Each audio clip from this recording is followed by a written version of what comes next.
Meu nome é Marcos Bandeira, eu fui concebido em Xique-Xique e nasci em Bom Jesus da Lapa.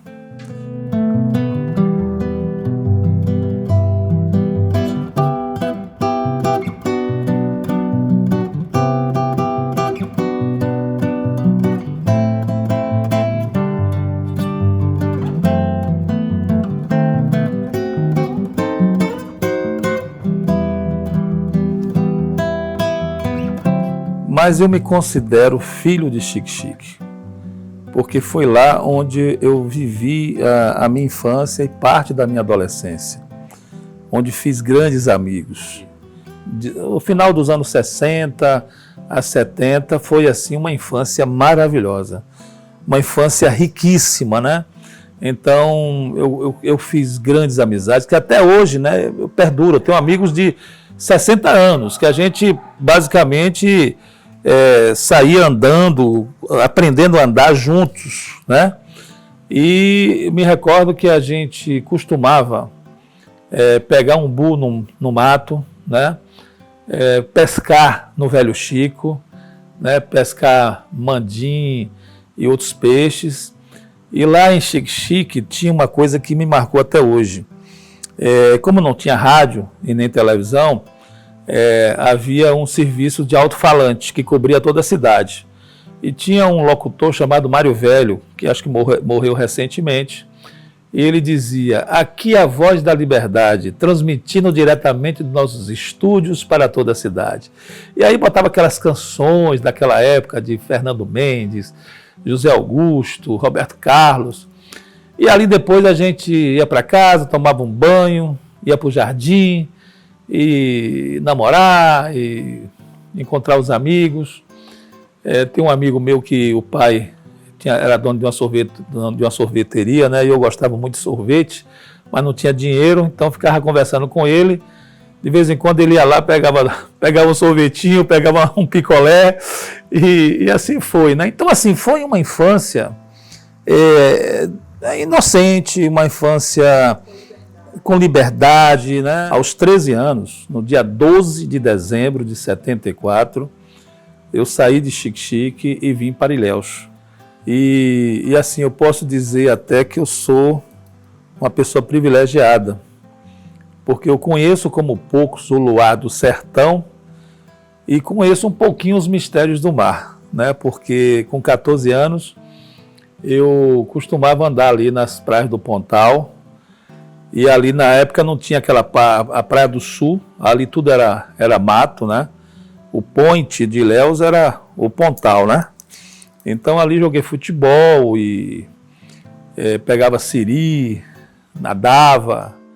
Meu pai, que é aqui do sul da Bahia, de Belmonte, trabalhava na Varig.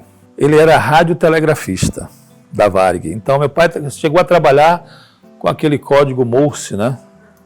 E depois, então, ele foi transferido para Ilhéus e se aposentou na Varig. Meu pai era um trabalhador, uma pessoa que passou muitos valores para mim, né? E sempre que eu chegava em casa com alguma coisa, ele sempre me repreendia, queria saber a origem, né? Então, ele pregou muito essa coisa da honestidade, né? Trabalho, né? Perseverança, o respeito, né? Principalmente as pessoas mais velhas. Então ele passou muito isso para mim. Meu pai era tão assim que ele dizia assim que só iria aprender a dirigir um carro quando tivesse o dele. Então, durante o tempo que eu vivi com meu pai, ele não conseguiu comprar esse carro, porque hoje é mais fácil, naquela época era muito mais difícil. E aí o que acontece? Quando ele se aposentou foi quando ele comprou o carro e foi aprender a dirigir. E minha mãe era professora. Lá em Xique-Xique, professora estadual. Aí quando ela veio para aqui, ela continuou aqui. E para ajudar a família, eu sei que minha mãe trabalhava de manhã, pela tarde, né? Muita gente passou por minha mãe, né? E por um incentivo meu, ela fez o ESC, fez a pedagogia na UESC, foi colega de Baísa. Minha mãe era uma guerreira. Minha mãe é uma pessoa maravilhosa. Porque veja bem, meu pai já era aqui do sul da Bahia. As raízes da minha mãe era em Xique-Xique, em Bom Jesus da Lapa, no sertão. Então, ela que tomou a frente, ela que queria realmente sair de lá e assim, para vir para um desconhecido, né? Porque aqui era o desconhecido, não era o habitat natural dela. Então, ela tomou essa iniciativa com meu pai, juntos, né? Lógico, mas ela teve uma participação assim muito corajosa. Ela foi muito corajosa, porque ninguém a conhecia. Então, chegou aqui, um ambiente diferente.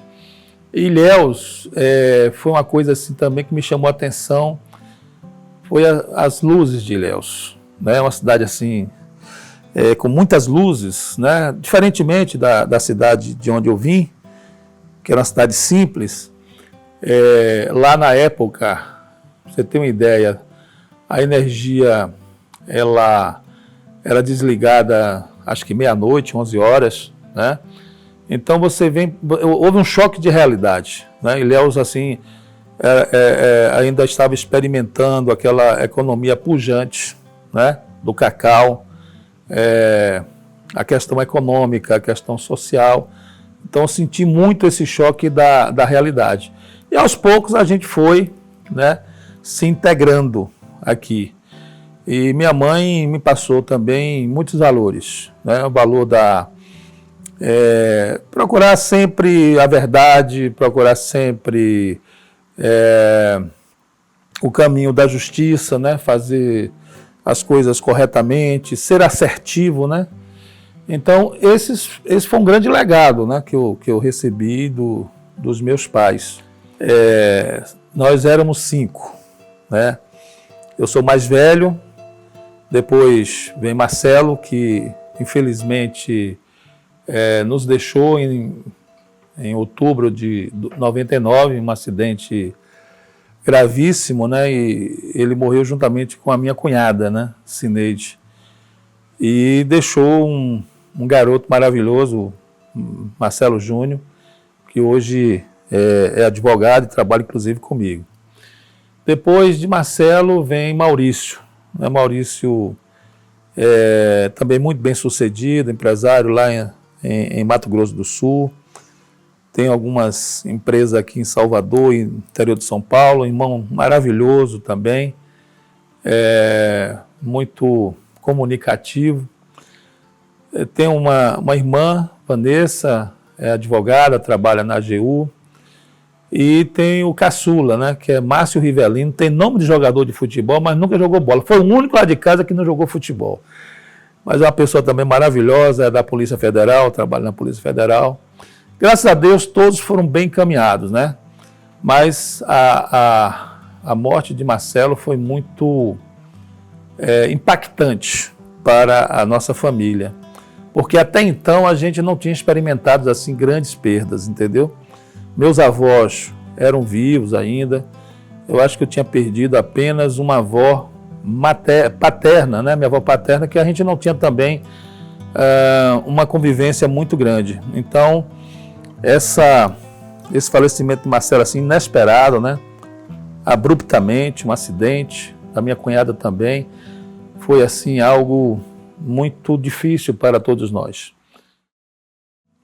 Quando cheguei em Ilhéus, logo depois, interessante que teve uma situação assim, que meu pai acreditava muito em mim, né, em termos de futebol. Uma vez ele chegou para um rapaz e falou: olha, meu filho joga futebol e ele é bom, tal. Aí o rapaz manda ele vir aqui no domingo. Aí teve um jogo lá próximo da Catedral de Ilhéus, na praia, né?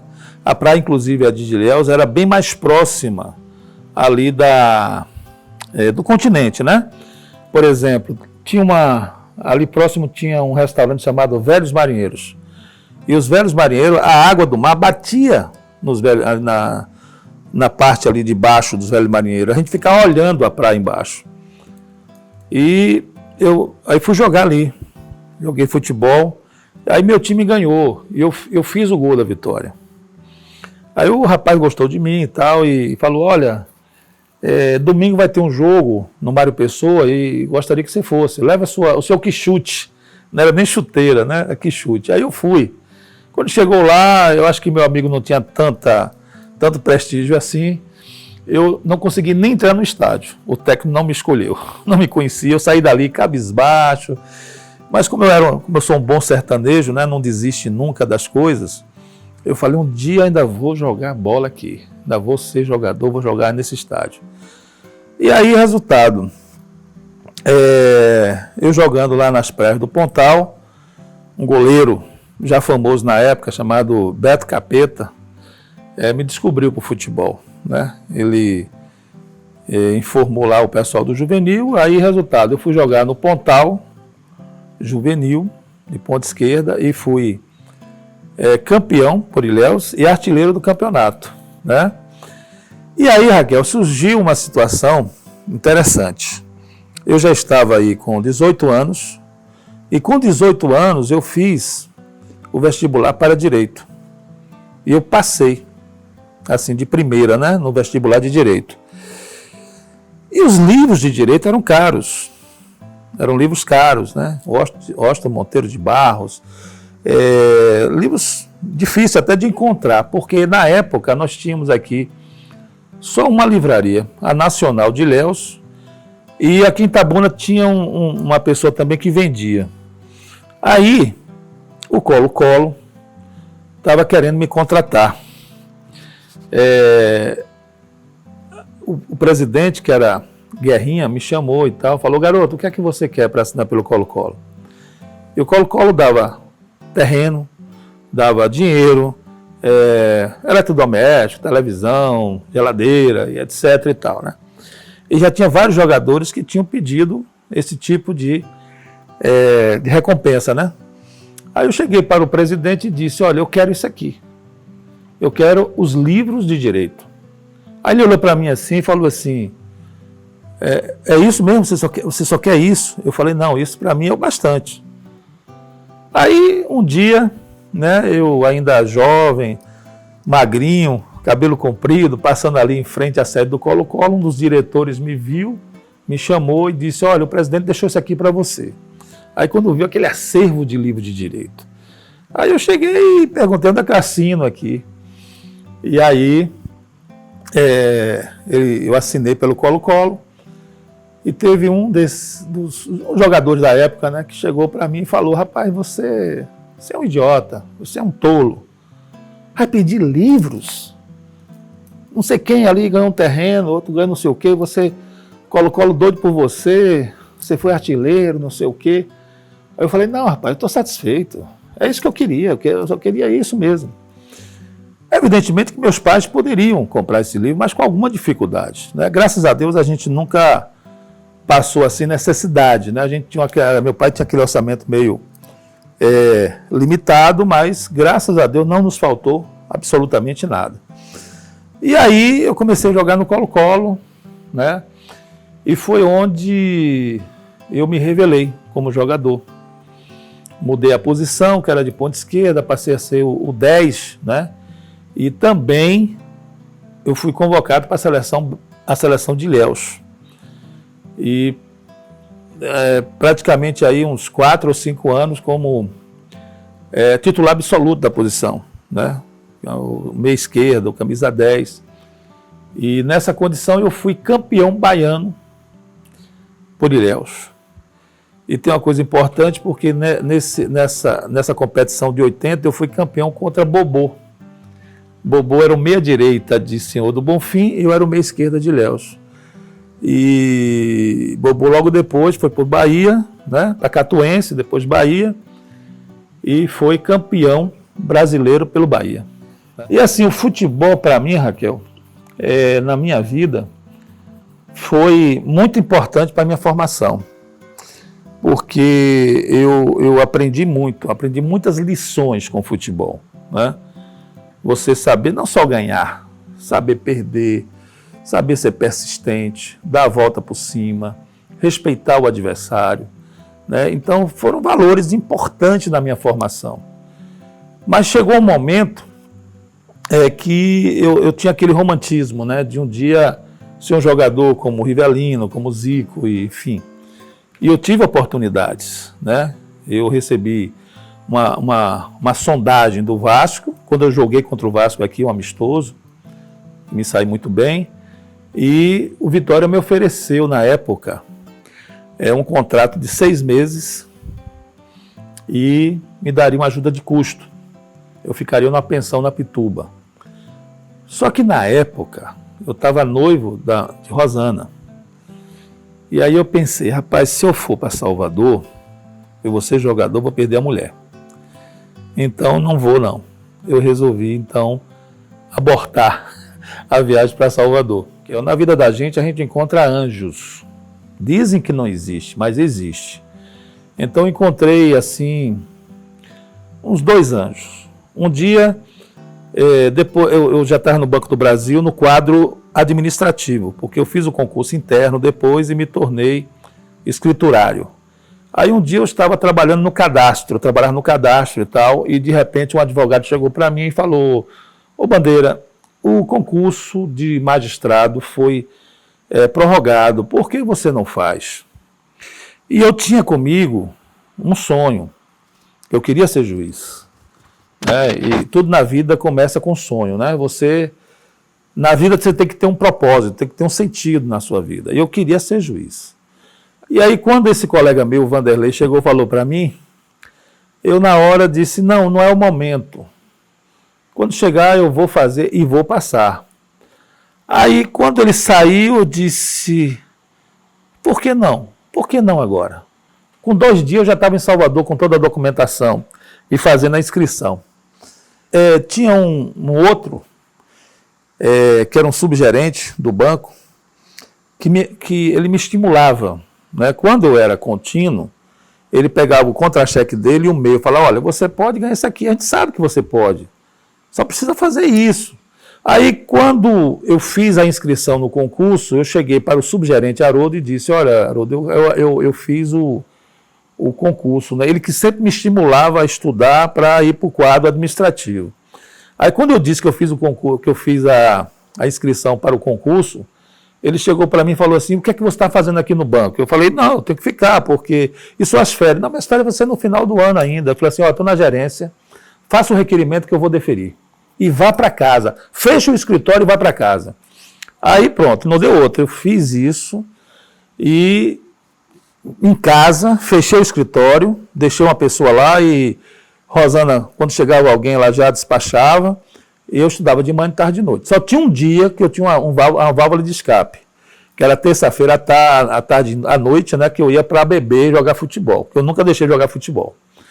E aí, eu sei que depois de mais ou menos uns 2 meses, aí eu fiz a primeira prova, né, que foi de processo civil, e um certo dia eu estou em casa, meu pai morava próximo a mim, ele chegou e disse, olha, o tribunal ligou lá para casa e informando que você passou na primeira prova,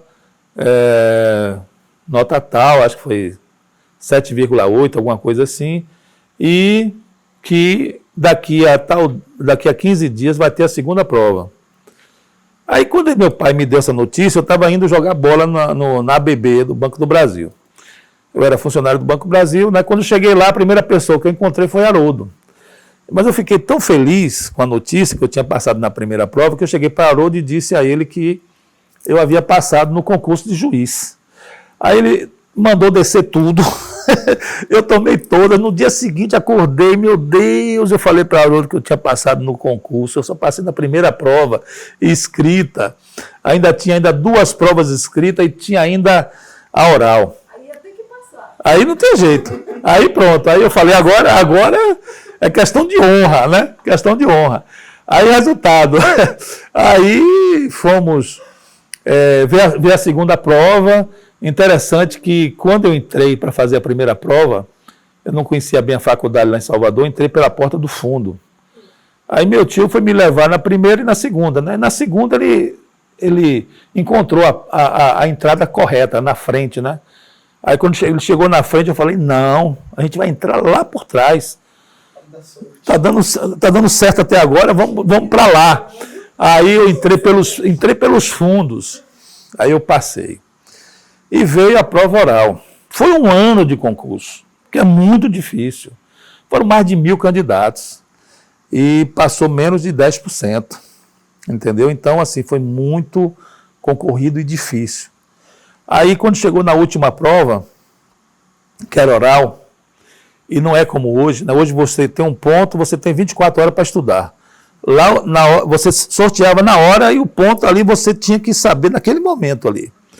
Aí quando eu cheguei lá, eu vi muita gente desmaiando, tinha promotora fazendo concurso, tinha juiz de outros estados, e vi um pessoal nervoso, né? E eu falei, pô, esse clima aqui tá, essa energia aqui não tá legal. Aí procurei um sanitário, sentei no meu trono, fiquei lá me descansando lá, e aí chegou minha vez, eu fui, já estava tranquilo.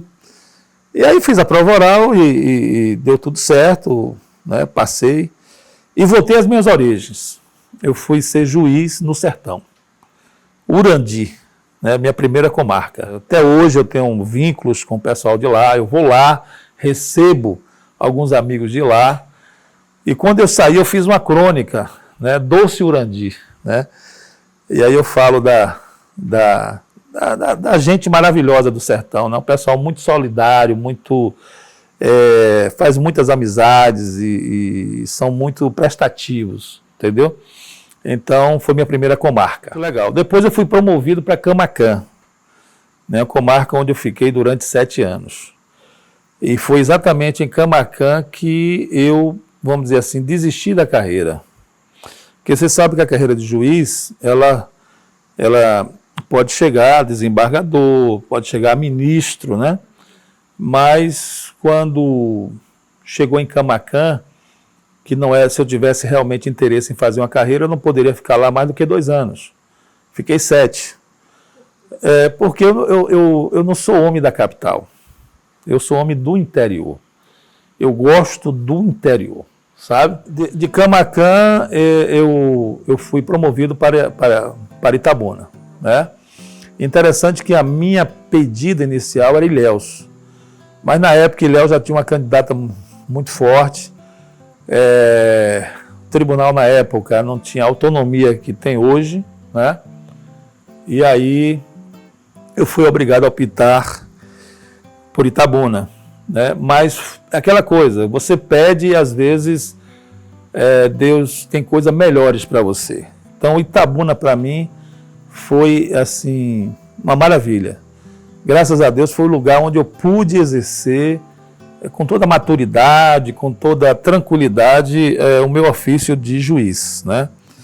Aqui eu fui juiz do júri, fui juiz da infância e juventude, juiz de execução penal, juiz com relação aos delitos de imprensa e fizemos uma história, né? Aqui em Itabuna eu cheguei aqui em 98, 13 de janeiro de 98, e me aposentei em 2016.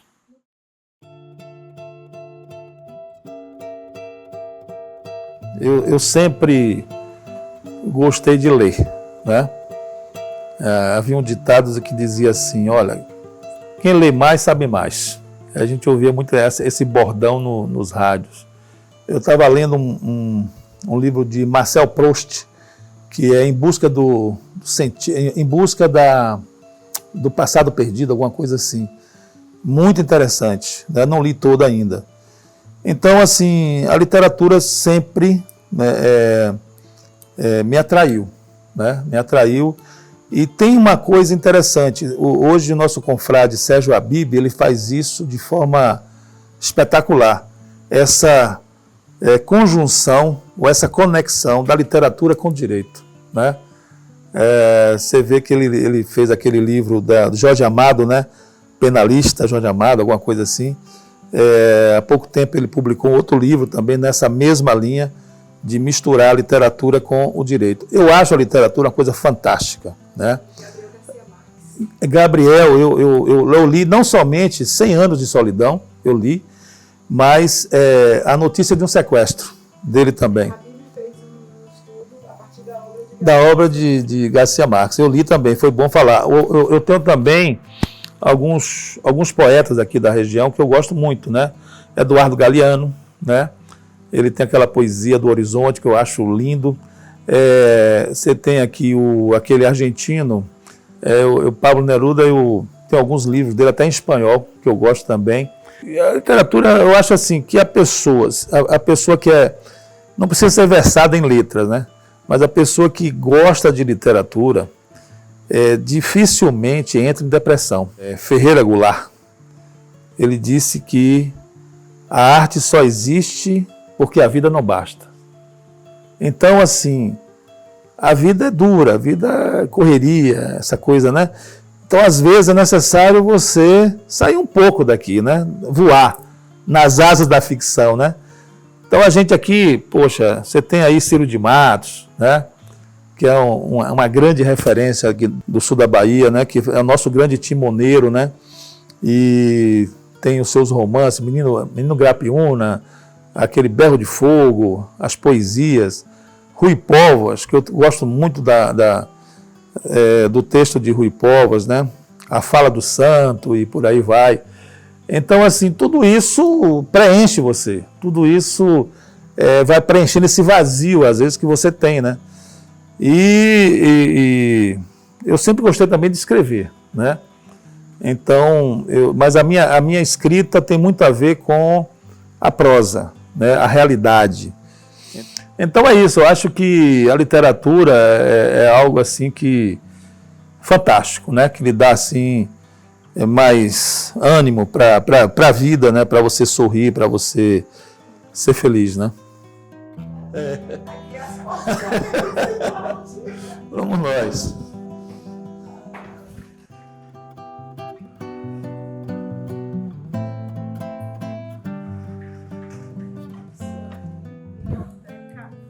O meu primeiro livro não está aqui. Esse foi meu segundo. Adoção, né? Na prática forense, pela Editos. Eu acho que foi 2001. Depois veio esse. Atos infracionais, medidas sociais, sempre na área da infância, né? Esse aqui foi 2006. Esse aqui foi do Tribunal do Júri. Sim. Estamos fora da infância. Sim. 2010. E o último, quer dizer, até agora, né? É esse aqui, que foi minha dissertação de mestrado na UFBA, o adolescente em conflito com a lei. Sim. Né, na área da infância. Lançamento pela Alita. Pela Alita. Aí está faltando o primeiro, né? Que era Guarda e Tutela na Prática Forense, que foi pela editora Nova Alvorada de Belo Horizonte. Agora eu tenho vários, assim, que eu participei como colaborador, artigo, né? Eu gosto muito dessa filósofa aqui, Hannah Arendt, né? Que é uma filósofa judia e que depois saiu, né, da Alemanha e foi para os Estados Unidos e tal, e produziu muita coisa boa na filosofia contemporânea, né? Ela tem livros sobre política e sobre essa questão também de crítica, né, aos regimes autoritários. Rui Barbosa, inclusive eu estou escrevendo um livro sobre Rui Barbosa, meu patrono, e eu estava sem essa obra aqui, que eu fui pessoalmente na Assembleia Legislativa do Estado e consegui esse livro de Rui Barbosa. Aqui são discursos seletos, né, de Rui Barbosa. Que Rui realmente, eu acho que foi o maior dos baianos. Livros eu tenho ali, né, como eu te falei, Crime e Castigo, de Dostoiévski. Tem um livro que aqui, o Rubem Nogueira, esse aqui, de Rui Barbosa. É um grande biógrafo também de Rui Barbosa também, né? Eu tenho aqui também, que eu li recentemente, um livro de um grande ucraniano, Alexei Belov, né? Uma vida inteira de amor ao mar. Eu gosto dessas coisas de aventura. Amir Klink, 100 dias entre o céu e o mar, né? A coragem do ser humano é um negócio fantástico. Mas assim, a gente chega à conclusão que não é só a coragem, né? É o domínio da técnica. Ele acredita na técnica. Agora, além desses autores, eu estava começando a ler também João Baldo, né? Viva o Povo Brasileiro, né? Eu tenho aqui Darcy Ribeiro também, né? Nessa linha. Tenho Raízes, de Chico Buarque, quer dizer, Sérgio Buarque, desculpe. Raízes, deixa eu ver se está por aqui. E, bom, aí sem falar, aqui a gente tem Machado de Assis, Jorge Amado. Jorge Amado também, além do... esse livro aqui também eu gostei muito desse livro de Jorge Amado, o Tocaia Grande, né? Tocaia Grande. Mas aqui o livro de Jorge Amado que eu mais gostei foi... Não. Foi Você falou da infância? Terra dos Sem Fins. Terra dos Sem Fins. E tem várias vezes da infância. Eu também li também Capitã de Areia, também gostei bastante. Machado de Assis, né? Nós temos Dom Casmurro e aquele outro, o outro também dele, também do morto que vê todo mundo. Eu esqueci agora o nome também. Memórias Póstumas de Brás Cubas. Ali é hilariante demais, muito legal. Bom, com relação à fundação da Lita, foi algo assim muito interessante. Eu morava ali próximo à FIC e às vezes eu ia andando, né, para o trabalho, para a vara da infância que ficava ali junto das pizzarias. E uma vez eu entrei na FIC, o presidente era Ciro de Matos. Aí eu conversando com ele, eu disse a ele o seguinte: ô Ciro, me diga uma coisa, por que Itabuna não tem uma academia de letras? Ilhéus, desde 1959, tem uma academia de letras, e Itabuna, com a pleia de escritores, de poetas, de pessoas que gostam da cultura, não tem uma academia. Aí ele falou, vamos pensar e tal, e eu fui embora. Aí depois, acho que passados aí uns 2 meses aproximadamente, eu passando por lá, alguém me chamou dizendo que ele queria falar comigo. Ele falou, olha, aquilo que você me falou, a gente está planejando aqui fundar uma academia. Então, tem um pessoal ligado a Montenegro, né, que tem 4 pessoas. E nós aqui somos 5. Eu acho que era eu, Ciro de Matos, Rui Povos, Laranjeira. Tinha mais alguém. Eu não sei, acho que era Geni. Acho que Geni Xavier. E quando ele falou comigo, ele falou assim, olha, vai ter o evento lá na maçonaria, 28 de julho. E eu fui mais cedo. E fiquei no carro esperando, né, ver Você tinha tido a ideia, você tinha falado com o Ciro, mas outras pessoas também tinham tido a ideia ao mesmo tempo. Ao mesmo tempo, mas até aí não era Lita. Sim. Aí, resultado, a academia, que seria a grau. Aí, resultado, quando eu fiquei aguardando, eu só estou vendo gente de preto entrando na maçonaria para o evento, porque o evento, a maçonaria não abria, não iria funcionar, não ia ter sessão nesse dia. As dependências foram abertas para instalar a academia. Aí eu cheguei e liguei para Ciro. Eu falei, Ciro, rapaz, nós vamos ter minoria, porque aqui já entraram mais de 11 pessoas aqui para instalar, fazer a fundação da academia. Aí ele falou, mas não é possível. Eu falei assim, olha, o senhor vem para cá, o senhor vai verificar. Aí Ciro chegou, né? E nós entramos.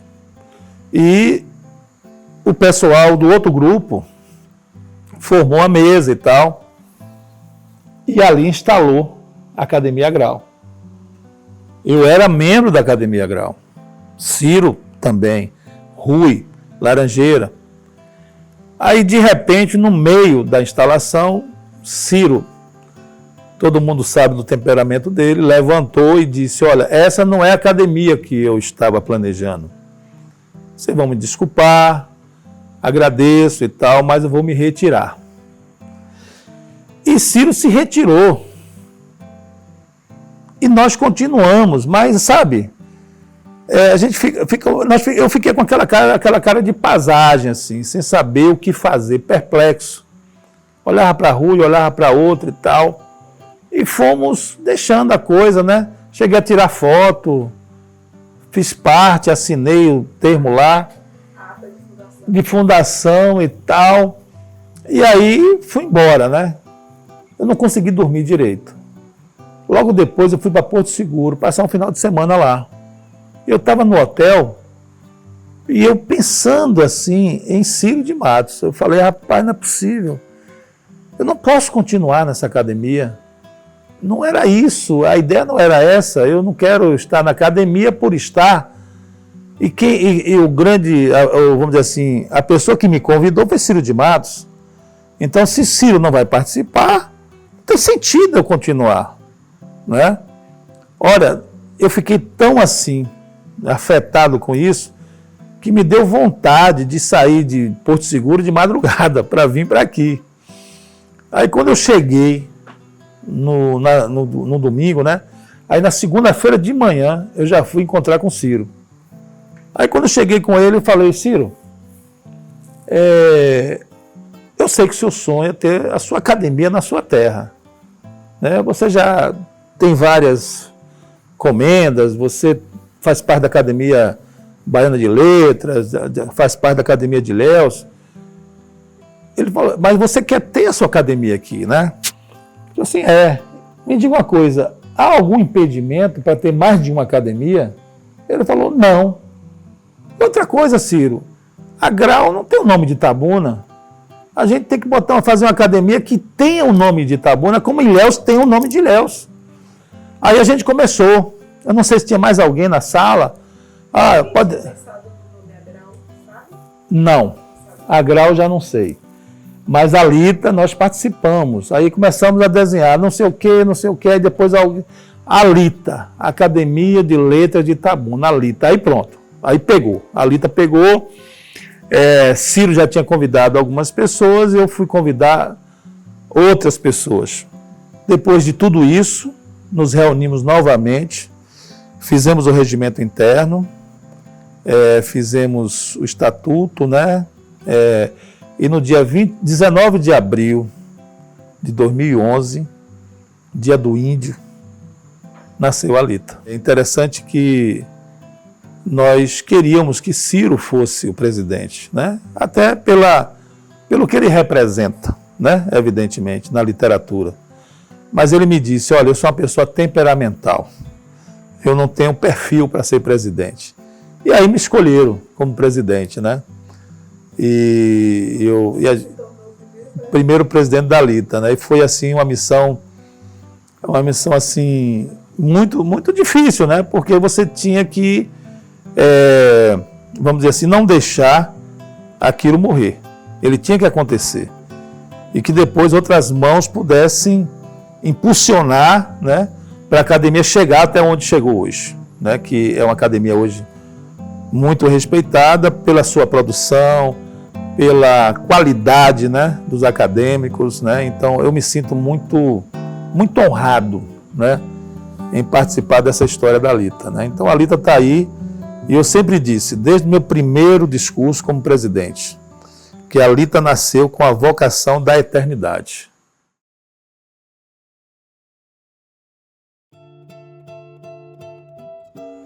Olha, essa questão da finitude da vida é algo que sempre me fez refletir, né? Eu estava vendo um autor, não me recordo o nome, ele falando de várias idades.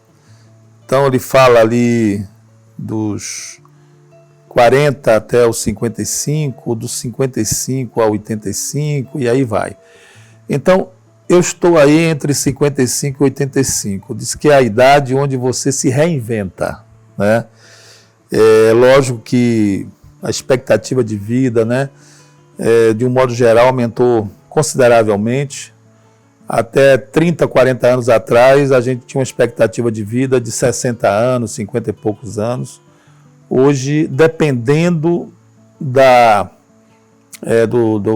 condição socioeconômica, as pessoas estão chegando aí a 80, 90 anos, né? E eu espero que Deus seja generoso comigo e me dê pelo menos aí mais uns 20 ou 25 anos, né? Eu estou com 64, né? É muita presunção da minha parte, mas eu estou sonhando com isso. Eu acho que jamais eu vou me ver como uma pessoa velha, porque velhice é um desinteresse por ideias novas, é você se entregar, né? Dizer, não tenho mais nada, tenho que esperar só o momento de partir. Então, eu não vejo dessa forma. De tudo que eu vivenciei na vida, eu acho que eu deixo um legado de uma pessoa que foi sonhadora, né? Uma pessoa que sonhava em ser piloto, porque um dia viu um avião passar por cima. Cheguei a pensar em ser caminhoneiro, cheguei a pensar em ser jogador de futebol e não fui pela circunstância, não fui jogador profissional pela circunstância. Uma pessoa que sonhava em ser juiz e fui juiz, exerci a minha profissão, cumpri uma missão. E hoje eu estou professor universitário, advogado, que eu adoro muito também de advogar, e acho que a minha grande característica, e talvez o que eu posso deixar como legado, é você se indignar com relação às grandes injustiças que ocorrem na vida. Você não ser uma pessoa assim passiva em relação a isso. Você se indignar com as injustiças, você lutar. Eu acho que minha missão sempre foi lutar pela justiça, pela verdade, mas sempre procurando colocar em prática os valores que eu recebi dos meus pais.